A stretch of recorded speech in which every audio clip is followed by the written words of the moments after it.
Okay. All right. Well, welcome everyone to our September Relentless Challenge Grant cohort call and training. Thank you so much for joining us. We're excited about tonight with our guest speakers and the introduction of our mentors this week. And so I welcome you back, and I would like to give an opportunity for all of you to just, very, very briefly, my name and my business, to Liz and to Tyler really, really quickly. And we will start with you, Peter, as our facilitator, and let you just, very, very brief, just introduce yourself so the two people on the call here will know who you are. And then we will have both Tyler and Liz introduce themselves, and maybe our our second mentor will be on by then. All right. Okay. Hi, I'm Peter Lukash. Nice to meet you all. And I've been working with Dorothea and FHA and the group for the last, 5 months as a sort of training and masterclass to develop some of the skills as they move forward with their business ideas. So thank you all for coming and joining this group. It's an interesting group to work with. Some very interesting ideas and people. Okay. And you know what? I'm going to change this up because the cohort is going to introduce yourselves to your coach in a breakout session. And so, Liz, if I could just have you introduce yourself, and then Tyler, you for the sake of time. Hi, everyone. I'm Liz Marshall. My name is pronounced lasagna, like the Italian dish. So for those of you who are wondering how you say that name, I go by Liz for short, so people don't get hungry. I am hailing from Greensburg, Pennsylvania, which is 30 miles east of Pittsburgh. So, and I am happy to be here. I know Pittsburgh. Lived there 8 years. Oh, okay. Pleasure to be here. Awesome. Thank you for being with us tonight, Liz. We appreciate it. All right. And Tyler. Hello, everyone. My name is Tyler Tatum. I work with 3Phase, where we help companies go after pot of federal R&D funding, from the federal government. So that's a quick intro of me. I've been an entrepreneur my whole career, and I've coached a lot of people on going after these proposals, as well as run businesses that have used the money. So that's my expertise. Awesome. Awesome. And Tyler was introduced to me and to us by Julie, who is a Relentless Challenge Grant coordinator. And we had a couple calls and found that the services that they provide could definitely be a benefit to you guys. And so we're grateful for you taking the opportunity to be with us tonight, and look forward to hearing even more about phase 3 or three phase.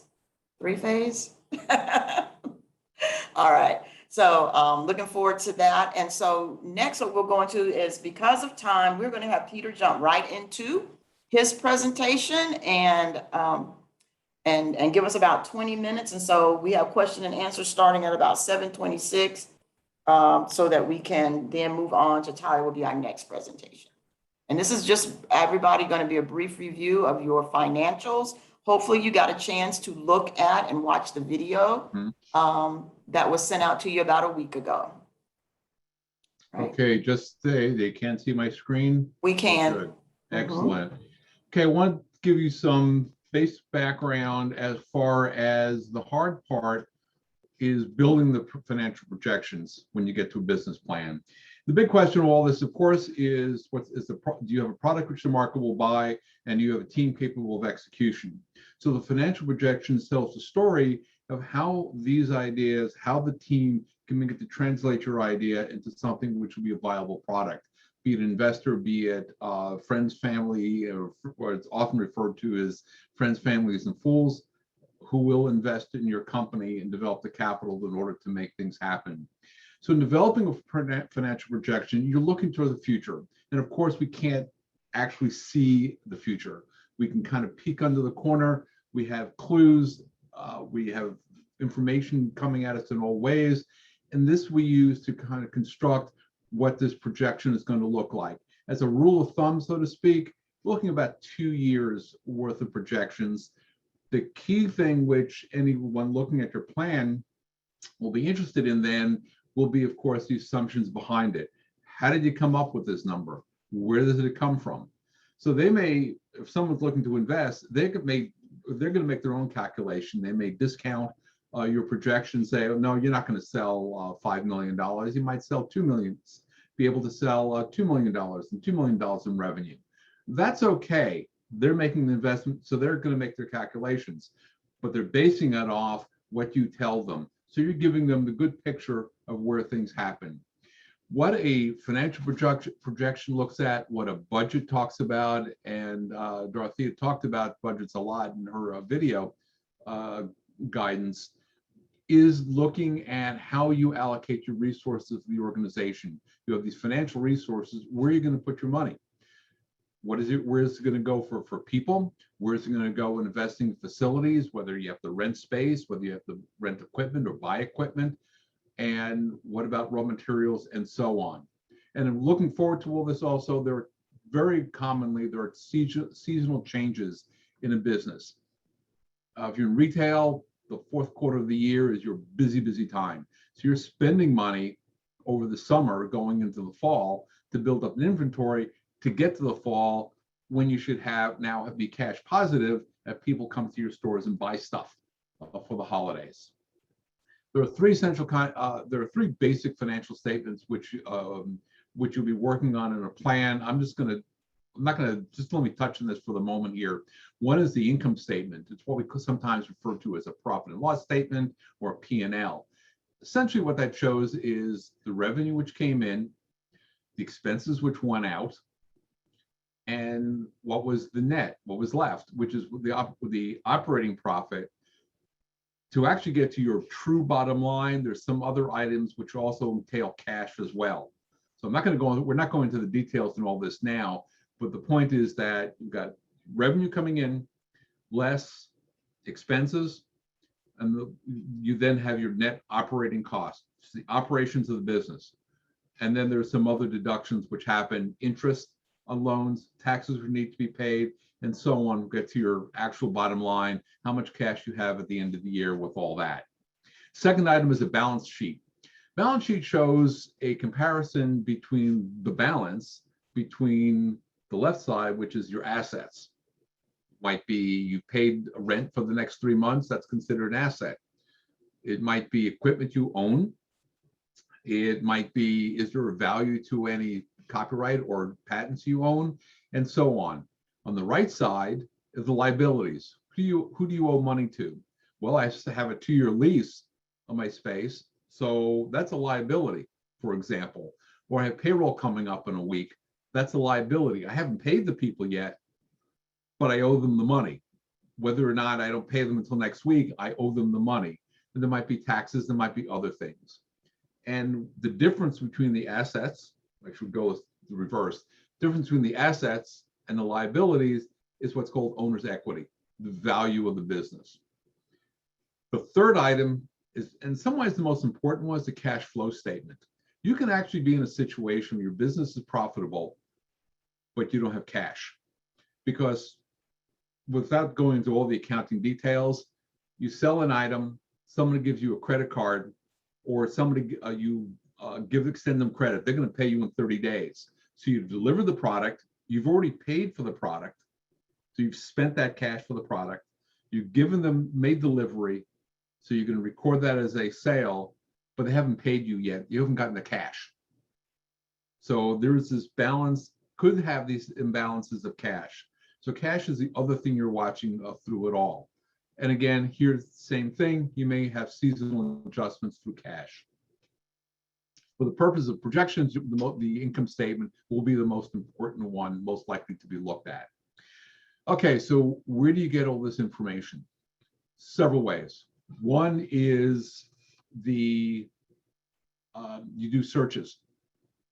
Do a Google search, try something. For example, Samuel is working with, among other things, working with prosthetics, and I'm being a little rough around the edges here.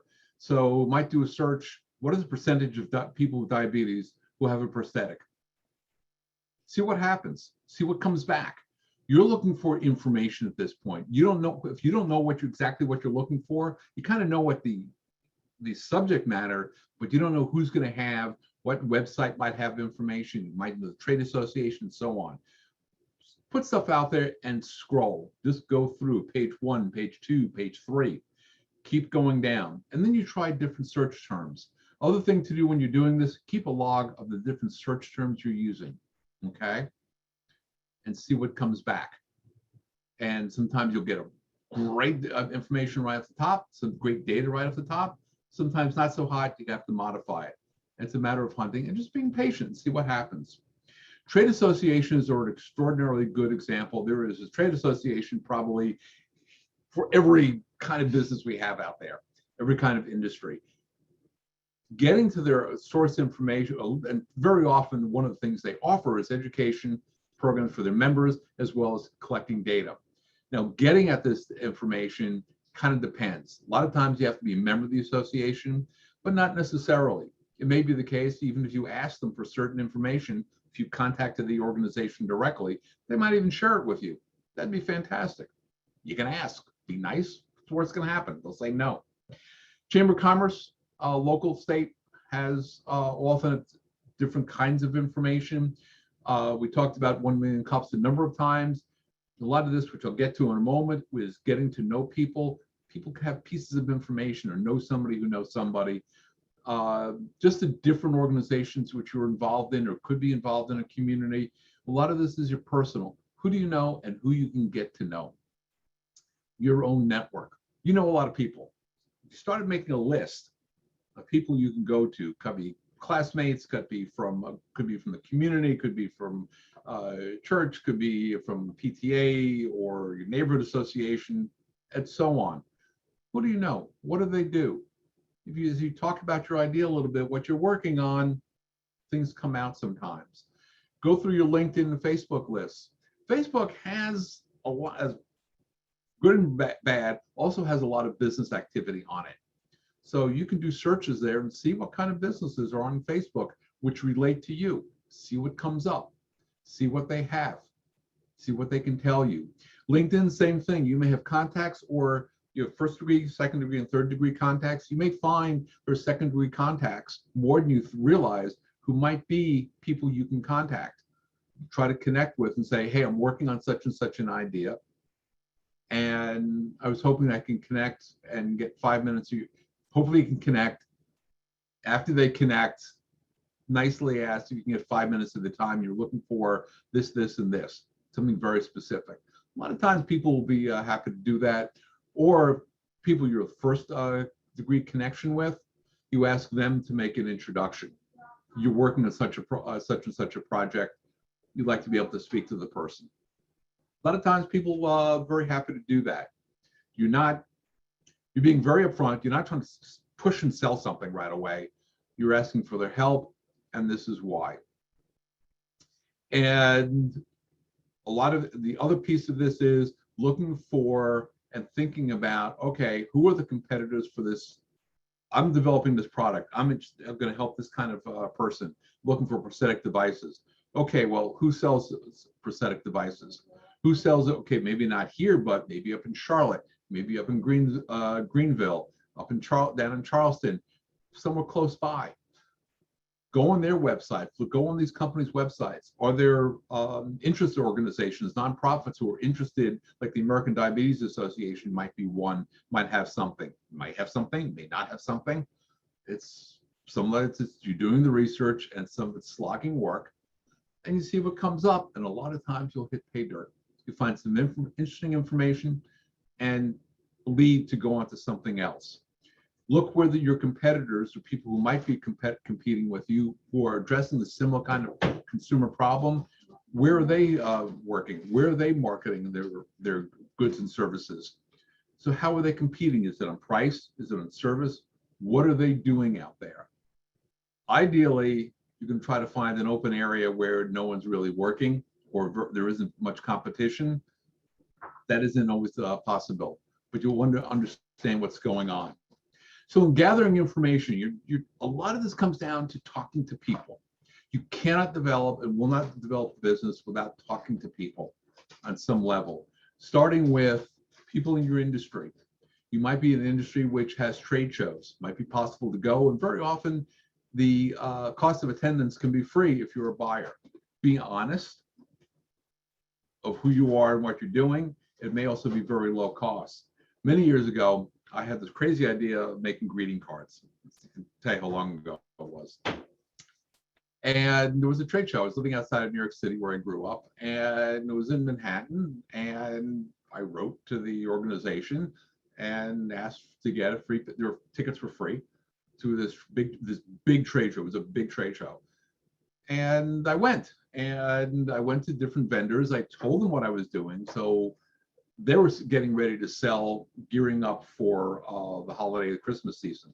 So I didn't want to waste their time either. Tell them up front, I'm not actually having what they call open to buy. I learned some of the jargon just talking to people. But the point is, a lot of them were very happy and liked being able to talk to me as a new kid on the block, who may become a customer one day, maybe not customer one day. A lot of people were willing to take the time, as they could in working with actual customers.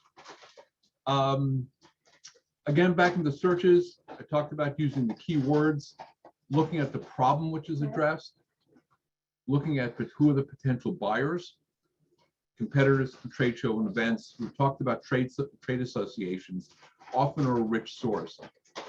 Try finding the material also by doing a search for a specific publication. It may be available out there.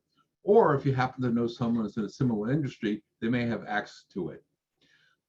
Libraries are often a forgotten source of information. And the Charleston County Public Library does have a business resource center principally located in the main library, and there's a librarian. You can make an appointment to meet with them. And then you go online, you can set up an appointment, and I'm pretty sure it's still being done virtually at this point. I didn't look today. That's the direct link, what you have right there. But if you go on the ccpl.org, I think it's .org, CCPL website, look for Business Center, and it'll pop up pretty quickly. Among the sources they have there, so they've got a lot of information. There's a lot of information which they have, databases and the like, which would be very expensive to buy on your own, but they have. One is Business Source Premier. So it was as a starting point, you could do it as Google search, and something like Business Source is you're looking for newspaper articles and from magazines, the popular business press about your industry, about your product, about some of the companies. There's a lot of stuff out there. Start looking for what's going on. This gives you data as far as, oh, thanks. I have a timer going. A source for some of the data points. So you've got to scan through the articles. It will talk about companies. It'll talk about some of the sources you want to find. So you don't have to print all this stuff out, but start collecting the data that way. Secondly is company profiles. Depending upon your industry, there might be large companies in there which are publicly traded. Publicly traded companies, those their stock is sold in the stock exchange, have filings which they need to make with the federal government every year. And they're a treasure trove of information about the industry. There's a filing they need to make called a 10K. They have to do at least annually. And in there, and it's publicly available at the Securities and Exchange Commission, SEC.gov. Go in there. Somewhere early on, there's a discussion of management in the industry. Could go on for 2 or 3 pages. It may not tell you something, but a lot of times it gives you good insight what they think is going on in the industry and what they think is going to be the future of the industry. Again, this is part of your research and helps you build your case, which gets to, all right, you've got this great product. Well, how big is the market? How many people are diabetic, might have prosthetics? And of those, who's servicing them now? Why do you think you're going to sell X number of devices?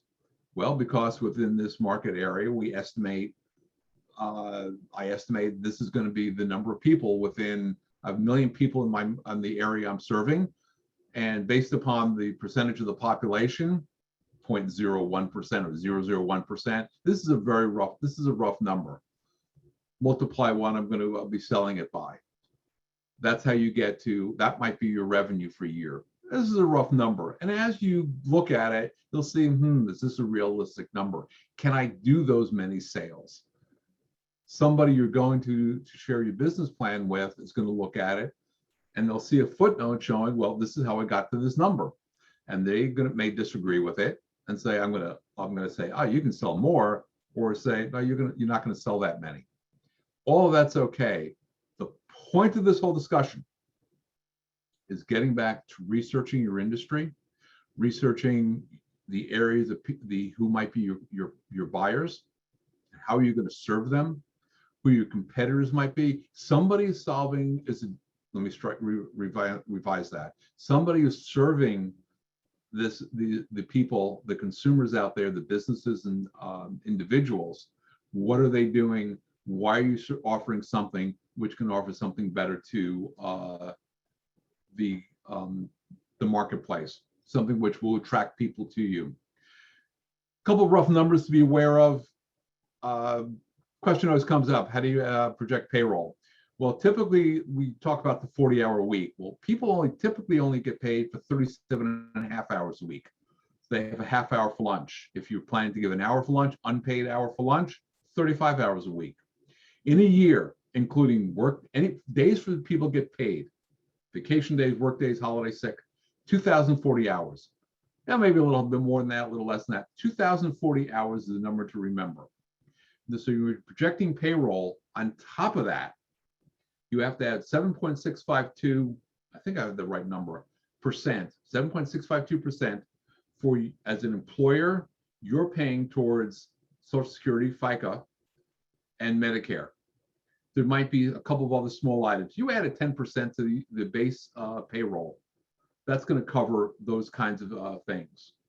If you plan to offer benefits, such as health insurance, you can reduce that, structure that as an hourly wage. So let's say health insurance for an employee is going to be $5,000 a year. Divide that by 2,040, the number of hours you're paying them for. So their wage rate, let's say you were paying them $15 an hour, plus 10% for FICA and the like, that's $16.50, plus another $2.45 for health insurance. And that gets you to your payroll. Rent, talk to a commercial real estate agent. They're all over the place. Call up, tell them I'm working with Inspiring Hope. I'm working on a business plan. Can you give me some guidance? You probably know somebody, a real estate agent at residential, they'll often will know someone who'll give you 5 minutes. What's the rent cost in office space nowadays in Charleston? You can probably Google and get a rough number. How much does warehouse space cost? The rough guide, you need about 175 square feet per employee. That's a real rough guide. If you have warehouse space, that's something different. And as a general comment, we're looking to rent rather than buying. What you want to do is preserving cash. This is a quick look. Standing offer always. Happy to meet with any of y'all at any point going forward in the future. Does someone have the first question? Thank you for that brief overview, Peter. We really appreciate it. And does anyone have questions? Go ahead and unmute for Peter and ask your question. Yeah, I have a question. Sure. Peter, you said that it's important to talk to people, talk to potential customers, but I think you also said it's not, you don't want to seem like you're selling something to somebody during the first meeting. But I mean, that's absolutely the objective, is to sell. I mean, I definitely understand what you're saying. Actually, you're doing Jordan research at this point. Yeah, You're because doing Jordan at this point. Yeah, because Jordan and I were in a similar situation, I guess for the last few weeks, is how do we actually approach people and find out what do they need without selling them something that we already have. I mean, because we also don't want to reinvent the wheel and say, oh yeah, we can do that if they have this other problem that might be farther away than what we're currently doing. So how do you make that connection or keep them focused, I should say? Yeah, or are you going in with your new idea for something new, or just looking to some basic information? You know, what do you as potential customer, what do you still need? I mean, Yeah, I mean, pose it that way. Say, look, we have this service or this product we offer. mhm. We're looking to see what else the market's not serving you, isn't serving you. What bugs you? What bugs you? What's out there these days? What can't you get? I'm going to unmute. I'm going to share screen. What do you say? Gee, I wish somebody did this. Wouldn't it be great if? And approach it that way. No, they may come back to you and say, well, you've got this. Tell me about what you have. I'll tell you a quick story. I was doing consulting practice work for a hospital a number of years ago, and we went to see, there was a community-based neighborhood health center, grant and Medicaid funded. Great, perfect. They had a very good relation with the hospital. I sat down, talking to the CEO. She built an amazing organization. This is another Dorothea. And we're chatting, we're talking about the hospital and the relationship. I'm gathering information, and she looks at me and said, "You're a consultant. I need a consultant." Now, I have an ethical issue here because I'm on someone else's clock, but this person just said that to me. Well, yes, let me talk to you afterwards. In your situation, you may find they'll ask you. Because you're not coming in, we're trying to sell you this product. We're coming in, this is what we offer. We're looking to see what's next, what we're looking to do. So you're not making the sales pitch. If you have So, current I mean, customers, when in the conversation, do you make a sales pitch? Because I mean, so I mean, even in future conversations, are you saying you later on make the sales pitch, like after the first introduction? if Maybe our you're- other two coaches might have something to share as well, if you guys want to chime in. I think I see where you are, Jerome. It's like you're in the middle of maybe just introducing yourself, but then it turns into something more. Yeah, because I definitely want to make money. well, yes, but what's the purpose of your meeting with them? Yeah, no, I definitely understand what you're saying, Peter. I guess the introduction part, yes, definitely the introduction part and describing what we've already created. And then from there, I guess trying to hook them on the idea and allowing them to see the potential of what we're doing. So I guess we This is can a sales get call. a customer. Then you're making a sales call. Hey, this is Sammy. Can I hop in for a quick second? Oh, absolutely. Hey, Jerome, Please. every situation is going to be different, but the main thing is when you speak to anyone, you don't really want to go in there with the potential of, okay, I'm gonna sell this person, I'm going to sell to this person. In fact, I just made a sale this weekend to a large client, and I wasn't going there with the purpose of selling. My main goal was to get in there to introduce myself, to let them know that, hey, I am a viable option to something that you may need or want. One of the things that came up was, I said, well, hey, I just did a ad where I was wanted to promote my medical company. And this is what I did to promote my ad. And I got all these great pictures. Hey, where do you get those pictures from? Oh, I got these pictures from here. I'm a reseller, and you get all these pictures right here. You pay $10 a month. You can use them as much as you want. Oh, you do that? Oh, yeah. Well, great. Sign us up. So now I just signed them up. So yeah, yeah, no, I definitely understand what y'all saying. Yeah. And I just Okay. throw in this last thing. What Peter was saying earlier about the library, most definitely use that. I was emailed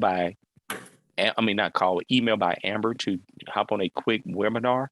And just from that alone, I was able to gather so much information on competitors in the area that now I know I know all my competitors, and even once, not even in the general area, but the entire state. And I found a perfect spot in Mississippi that I can move my company into to be a competitor, because there's only one person or one business in that area for 2 hours that do the same thing that I do.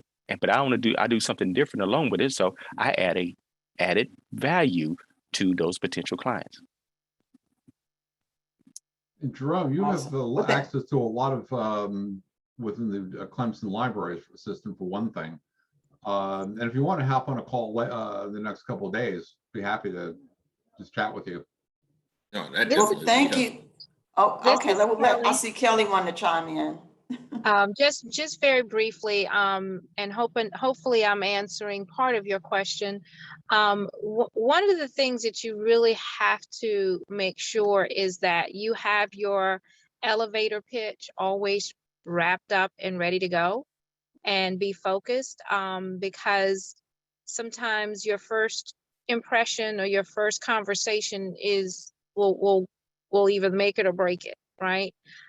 Depending on who you're talking to. The other thing is, if this is a planned meeting, just make sure you do your research and you know who you're talking to, what their role is, what type of decisions they're able to make, and you know, you want to know so much about them that you kind of know what they're going to ask you so that you're prepared to respond.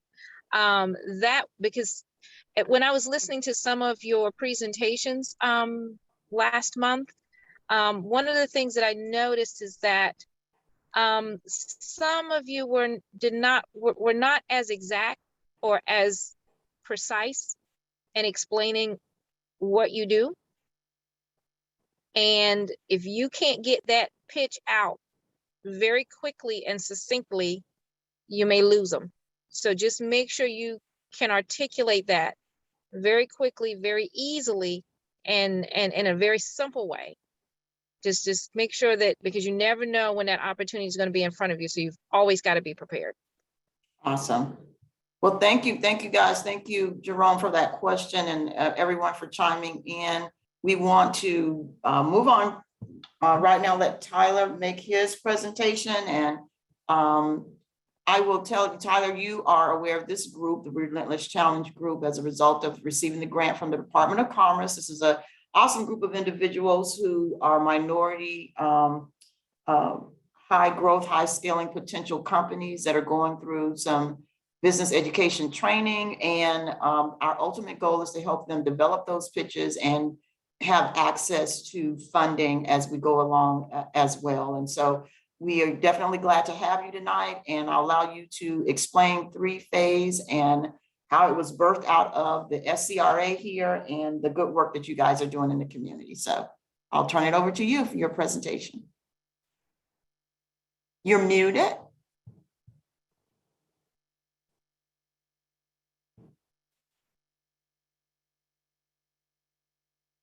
Sorry about that. Can you hear me now? Yes, we can. Mm-hmm. Okay. Can you see my screen? Yes. So anyway, I'm going to go through some slides, but overall, want to just give you kind of high level overview of SBR STTR funding and the opportunity that exists within that to fund your research and development efforts with your technologies. So real quick, 3-phase is basically, it's funded by SC Department of Commerce, and it's a free resource to South Carolina companies in order to help walk you through the process of putting a proposal together for these particular grants and contracts. So at a high level, that's what we're here for and what we do. How can we help? We help with everything from like registering with all the sites you have to register for in order to get a proposal put in, templates, proposal reviews, support letters, and teaming. We also do a lot with story building, and even push some groups we work with to do the type of things that you all were just talking about, where people have ideas on, here's what value I'm delivering, and I'm like, well, let's go talk to someone and even see if we can get a support letter from them to confirm what value they see out of your technology. I do think that's extremely important. And my quick thought on that too is, when you go into those calls, it is important to separate your customer discovery calls, where you're trying to understand that customer opportunity, from your sales calls. That's just one thing I'd add to that conversation. But when it comes to where SBR funding fits in the life cycle of a business, and this is an important, I don't think I understood it for the first 10 or 15 years of business, being an entrepreneur myself, well, when you're presenting a new technology, product, idea, whatever it is, you're high risk. You may think you have everything figured out. You may think that you got the best thing ever and everyone needs to just go buy this, but you have no revenues often, or small revenues. You don't have a lot of traction in the marketplace. You're probably going up against some big competitors. So there is a lot of risk there. And there's a lot of people who won't give you money yet because you are high risk. SBR, STTR is a pot of money from the federal government that is there to de-risk your technology. And so they will give you money to go out and prove that it works the way it says it works in the early stages before other people show up and give you money. So it's important to realize, like, if you use the money right, you're de-risking your technology to the point where other people are interested in it. It's a big pot of money, $2.5 billion a year that they give out. So there's a lot of opportunities there. There's 11 different agencies that give out the money. And we help people go after all the different agencies. Just to give you, just flip back here. So just to give you some perspective, every agency that spends over $100 million in research and development within the federal government is required to allocate about 3.5–4% of their budget towards this program. So that's why it's a substantial amount of money. And you may say, well, why does the government invest this money? Their goal is to create large companies that pay a lot of taxes back to the federal government. So that's their payoff, if you want to look at what they get out of it. And there are some big companies that have gotten the money or have been founded based on SBR funding, like Qualcomm, Google. Those are some of the big names that people don't realize. These are all the agencies that fund that participate in the program. SBIRs are the small business applying as itself.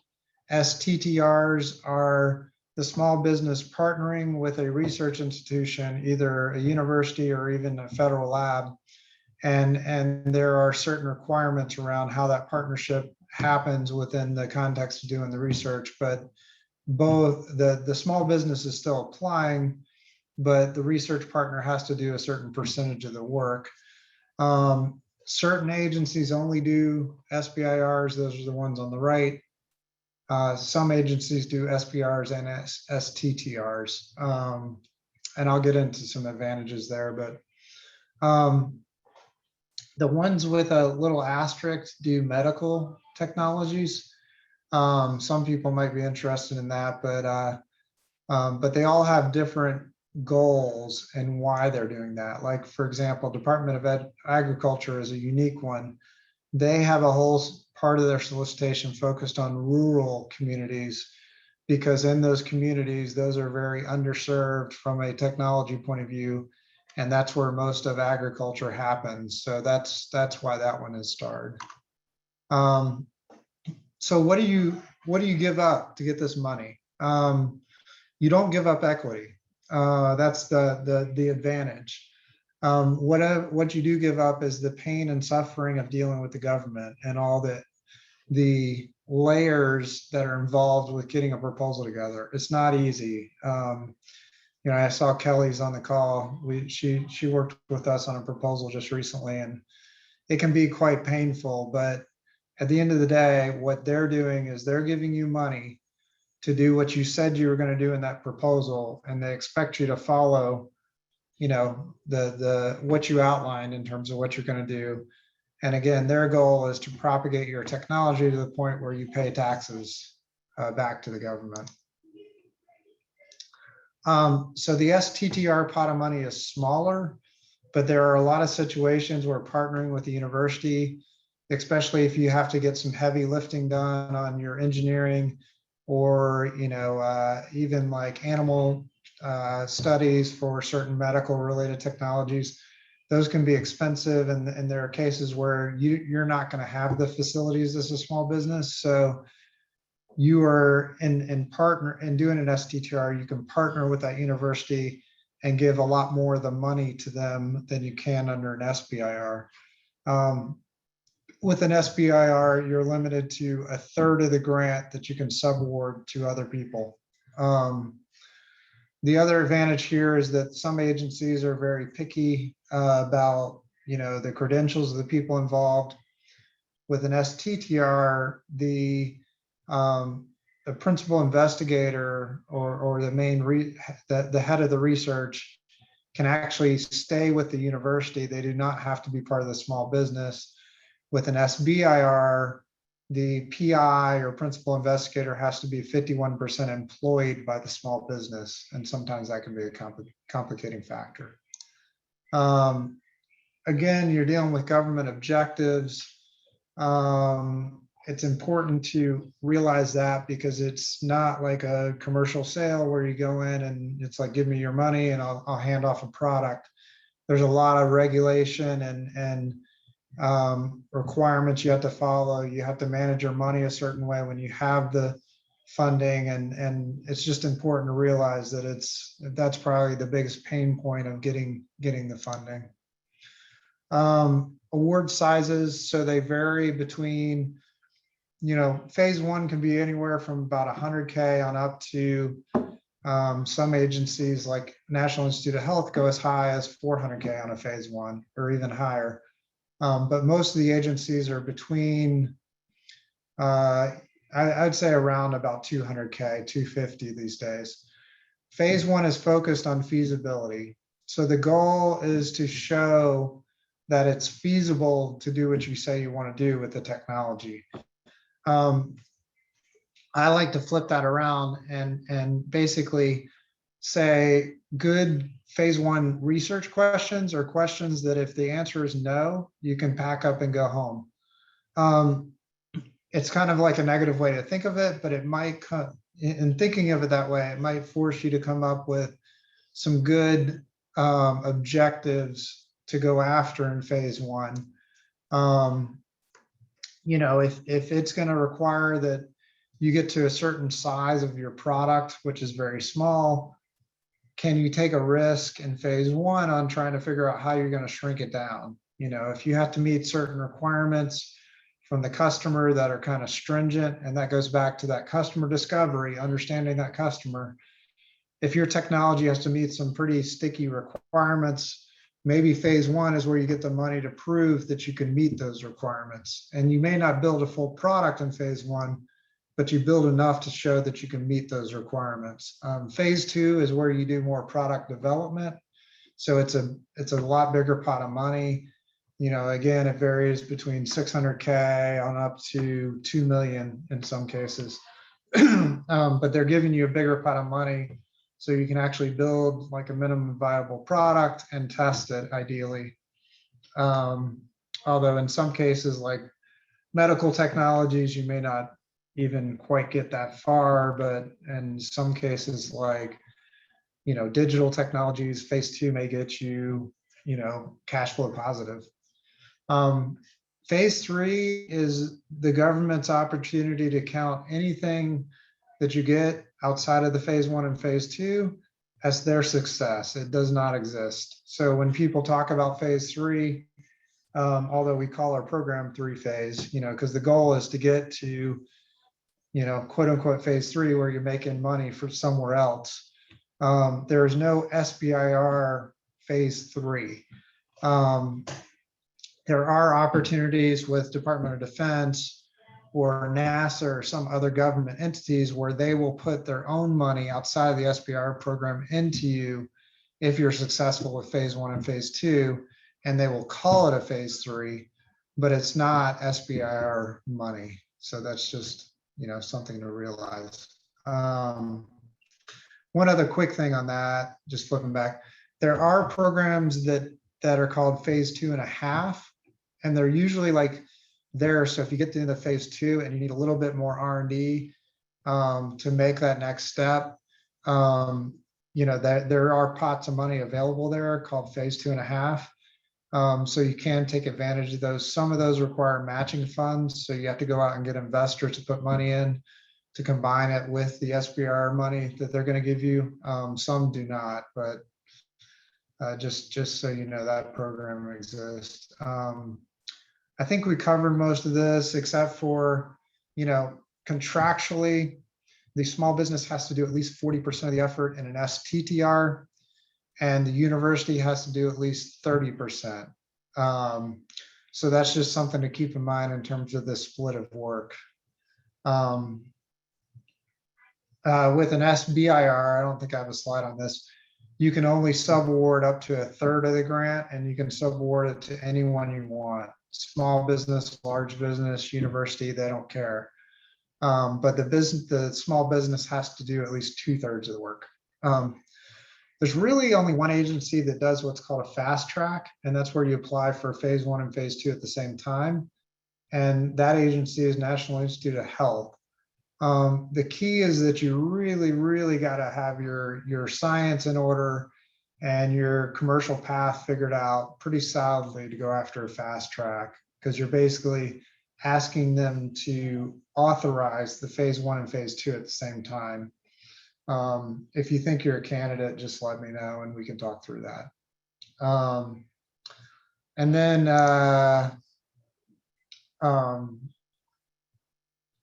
anyway, yeah, so direct to phase 2. So there are several agencies that do what's called direct to phase 2, like Department of Defense, National Institute of Health. Those are probably the two main ones. This is an opportunity to skip phase 1 and go right to phase 2 if your product is developed enough. But you have to be aware that you're competing against people who've already had a phase 1. And if you don't have a good track record with the agency you're going after, it may be a big risk. So anyway, if you think you're a candidate, we can talk it through. Eligibility. So you have to be a for-profit business, less than 500 employees, independently owned and operated primarily in the US. Every once in a while that comes up as an issue based on, if people get investment money outside the United States or have owners who aren't US citizens. The PI or principal investigator has to be 51% employed by the small business. That can be an issue if you're dual hatting, and it's something to think about if you go after this pot of money and you're going to be the PI. 51% owned and controlled by one or more individuals who are US citizens. So again, they want the money to be geared towards US companies and US citizens. And the research must be performed in the US. So that one can be sticky sometimes, depending on, certain groups we talk to want to outsource the engineering, to Europe or other places, India. You can't do that under an SBIR. They want you to spend the money in the US. I think we talked through most of these, but time frame, we didn't talk through. It was on that slide, but I'll just mention phase 1 tends to be somewhere between 6 months and 12 months, depending on the agency. Phase 2 is typically 2 years, just so you know. Here's all the different agencies, and as you can see here, the main thing to look at is different agencies have, some agencies have multiple time slots per year where you can apply, like National Institute of Health, Department of Defense, National Science Foundation. Some agencies have 1 or 2, and you got to be ready to go when that solicitation comes out if you're going to fit that agency. So like, and for example, with Department of Energy, and this is true with Department of Defense too, every solicitation is different with different topics. So if you fit a topic that comes out and that's an agency you want to go after, you have to be ready to go because that topic may not show up again. And then, a quick overview of some of the major ones: National Science Foundation, Department of Defense, NIH. How are they different? The main thing that's different between these agencies is National Science Foundation and National Science Foundation funds anything under the sun that's a technology but they are very picky about whether it's a groundbreaking novel technology. They want to be the first money in, and they want to take risk on technologies that are going to be groundbreaking. So they want to go from, if you're creating a technology that's going to help go from like DVDs to streaming video, those are the type of leaps that in their minds they want to fund. So taking big technology leaps, but they'll fund anything. Department of Defense, they tend to fund problems that they have. So their topics are very well defined, they're very specific, and they are DoD focused. Now you can leverage those opportunities to get money to build a technology that you can sell commercially. But in terms of what the Department of Defense wants, they want their problem solved. So they see themselves as the buyer. So they don't fund things just to fund things because it's, commercially a great idea. They fund things that they want to see, again, problems they want to solve. National Institute of Health, they focus on everything health related, and they're looking to see how big the public health impact is of your technology. They can be very picky about, your team too, and sometimes it's important with them, especially if you don't have a strong technical background, to have the right partners or bring in consultants or whatnot to kind of round out your team with them, because they're very picky about credentials and medical credentials and all that sort of stuff. So that's kind of like a high level overview of the different groups. One thing on scoring and how they, each one of these agencies, there's program managers that are responsible for different areas within these groups. And they may fund a sliver of like IT technologies, or, in health, there's, groups that are just focused on lung, heart, and blood, so there are these subgroups. And then DoD, it may be, a certain person in the Air Force, and these people are called program managers. With NIH, their scoring is completely independent of the program manager. And so whatever you score drives whether you're going to get the money. It's just that link is very, like, the program manager doesn't have a lot of influence. With National Science Foundation, they have an independent review panel, but the program manager has a lot of say over which one of those that come back from that review panel, like which ones they want to fund. So the program manager can make a big difference with NSF. DoD, it's highly program manager driven. And, I ran a business where I got about 4 million out of DoD and spent 7 years in that arena. And I talked to a lot of program managers, and some of them would say, yeah, we kind of have 4 of us, and we hand out the proposals and we throw away the ones we don't like right away. And then we do a deep dive and read the rest of them and hope we find, 2 or 3 useful ones. So it's very focused on what that program manager wants. If you can build any relationship with the DoD program manager ahead of time, can be valuable, not necessary, but valuable. Anyway, that's a lot of content here. And I'm, taking you through a very complex, area. Like I said, there's 11 agencies. They all do this differently. Even within agencies, they do it differently. So I just wanted to touch on a lot of the topics. One thing I'll mention that I didn't put this slide in here that is important to emphasize is they are funding technology innovation for the most part. So things that require research, require validation and assessment, they're not funding pure development for the most part. Sometimes with DoD stuff, they will fund something that seems more like pure development. But if you're just kind of patching together, if you're building a website that you're going to go off and sell something or provide a service through, and you're just patching technologies together that exist, that's not always, there's not always a good fit within the different programs for those situations. However, if there's something very unique that you're developing, like a piece of software or, a specialized AI engine or something like that, then that's might be more fundable. But that's about it. I think that's gives you a pretty quick high level overview, and I'll open it up for questions, and also feel free to contact me. Me and my team will hop on a phone call with anyone, and talk you through it. Awesome. Thank you so much, Tyler, for the explanation of your program and how it works. And I feel like they probably have tons and tons of questions. And we have Kelly on here who's worked with you already, who can share her experience. But all they have to do is just pick up the phone and call or shoot an email and have that conversation, correct? Correct. Okay.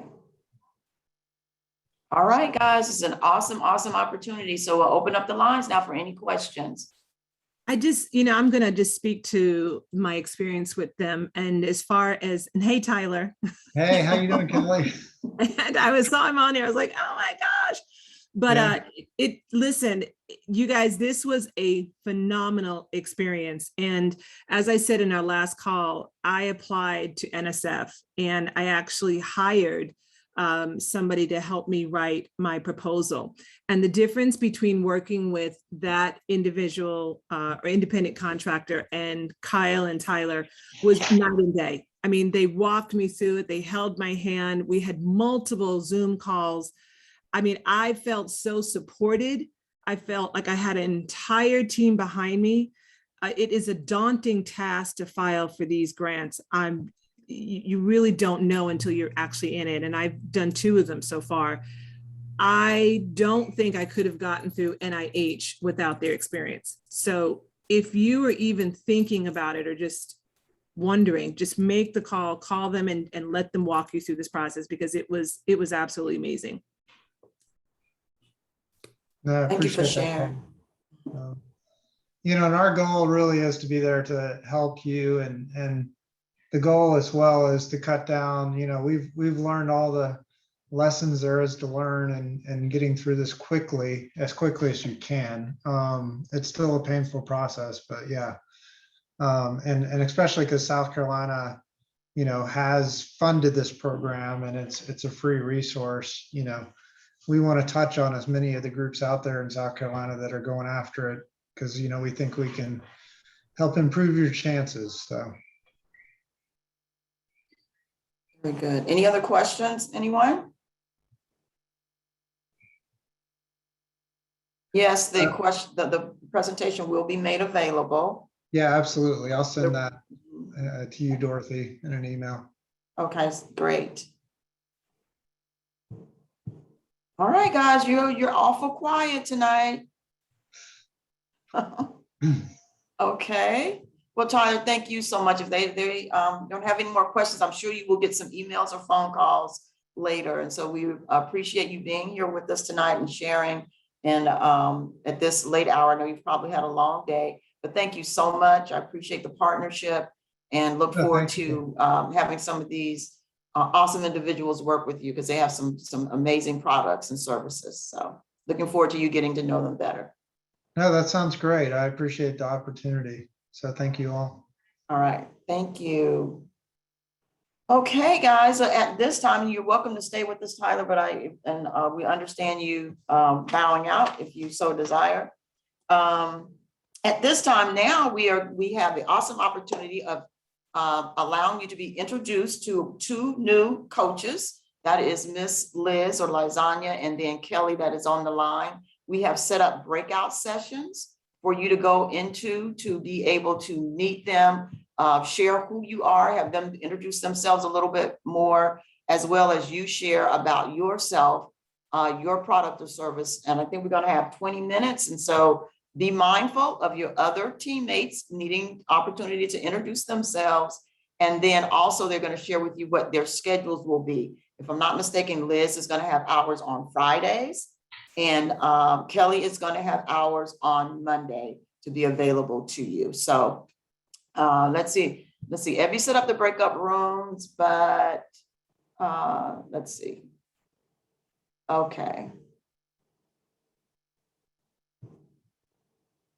And unassigned is one person is undersigned. Oh, no, that's me. Okay, so do I, oh, somebody's battery. Oh, battery is dying. Okay. All right, so I'm going to now start the breakout room. Breakout rooms are now in process right now. You should be going out into your rooms. And you will have 10 minutes.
Yay, welcome back, everyone. I think the other group is still coming in. Oh, here they come. Awesome. Well, I hope everybody enjoyed that. I got a chance to jump in between rooms and hear some of the things that were being shared. And so I don't know about you guys, but I'm excited for what you all are in store from. I know for a fact that Liz and Kelly, they are ready to rock and roll with each of you and excited about helping you along the way alongside with Peter. And so this is just the beginning. Hopefully you ladies got a chance to share your schedules once again. We'll make sure and send out an email, FBJ and I, with more of that information in reference to their actual times. What has been done, what we will do, Liz and Kelly, is send you the contact information for the individuals that were in your group, because sometimes they are a little slow in the turnaround, but we want you, and we know you ladies will be on top of it, to reach out to them and make sure that they get the assistance that they need. So we're excited about our reset and you guys getting the chance to get the information that you need. You have any questions or comments? I hope you enjoyed our presentation from Tyler tonight. A lot of you fall into that category. Kelly has already been able to share with you her experience, and all you need to do is pick up that phone and call them and or email them for their assistance. So they're staying ready to help as a Relentless Challenge Grant partner. So yeah. Dorothea, this is Kelly. Thank you so much for inviting me to participate and to be a part of this. And I'm so looking forward to this. Thank you. You're welcome. Thank you. And anybody with scheduling conflicts, we can chat about that and talk about that and see if there might need to be some adjustments for you in that particular area. But we did just want to try to make sure that each coach was not overwhelmed by the number of individuals that were assigned to them. So we just tried to do an equal breakout for you, but we can definitely address that. Any questions or comments or feedback for tonight? I just want to say I'm so excited that the people that I met, I'm very impressed with what they have and what they have going on. So I cannot wait to help people get to that next level and reach this goal. And they need to be out in the world with these ideas. I'm loving Definitely. it. So, thank you all. Thank you all for sharing and this opportunity. Awesome. Thank you, Liz. We appreciate you coming alongside and to assist us with this program. We really appreciate it. Anybody else? Any questions? Any comments? Okay. Well, again, in addition to our new added coaches, also realize that we are stepping it up, and anybody that wants to prepare, practice, have their pitches reviewed, you have both your coaches here and Peter to do that, as well as we are going to be working with 1 million cups. And so all I have to do is let them know that you're ready for a review. They are going to assist you. And then we actually have a nationwide renowned pitch preparer that we are in talks with that is also going to be able to review your pitches. And so when I said you guys are going to leave here with some pitches and be ready to go, I meant it. And so I'm finding you the services, the providers, the coaches and the mentors that can help you do that. So excited for getting to know. I don't know if anybody have heard of Precious, the Perfect Pitch Precious or something like that. Nationwide. And I am talking with her so that she can look at you guys' pitches as well. And so really excited about that. Again, Ebby and I are here for you. She's been really, really quiet tonight. Ebby, you can come online, say hello to everybody. And she was live in the group, but there she is with her beautiful self. Hello. So this is Ebby, let's see, Liz and Kelly. This is Ebby J, who you have been getting emails and everything from, and this helps me out so greatly with our program with the Relentless Challenge Grant. And you're breaking up a bit, Miss D.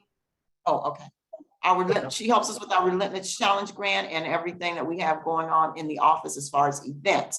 And so I'm not going to prolong the night. We had a schedule. We are doing very good. It is 8:29. We have 1 minute. Does anybody have anything you want to share? Anything you need to say? Abby J. I was driving, so I may have missed it, but did we ask if there are any questions about the video that we sent out? Was everybody able to open it, watch it, able to share their feedback? Good video. Okay. Yeah. Perfect. Okay. I'd just like to add, I'm glad to be back into the fold. Oh, thank you, Samuel. We're glad to have you back. Awesome, awesome. All right, guys, if there is nothing else, we are not going to prolong it. Thank you so much for being here with us tonight. You're going to continue to get information from us. We're going to stay on top of it. We, Kelly and Liz, will be reaching out to you to give you some instructions on using Center IC and or Growth Wheel in order to keep up with our notes on our cohort. And so we'll reach out to you in reference to that. So we make sure and keep up with the notes and any feedback that you have for us as you engage with them. So I think that's all I have. Appreciate all of you coming in and chiming in tonight. Ebony, you've been awful quiet tonight. So I'll be in touch. So anyway. I'm trying to behave. What's she saying? She's trying to behave. We had a good long talk in preparation for class tonight. All right, so let She's me super say tired. this, that Work at 3 a.m. we appreciate you being on your best behavior tonight then, Ebony. So, all right, we appreciate you guys. Thanks so much. Again, Kelly and Liz. Peter, thank you for our lesson on tonight.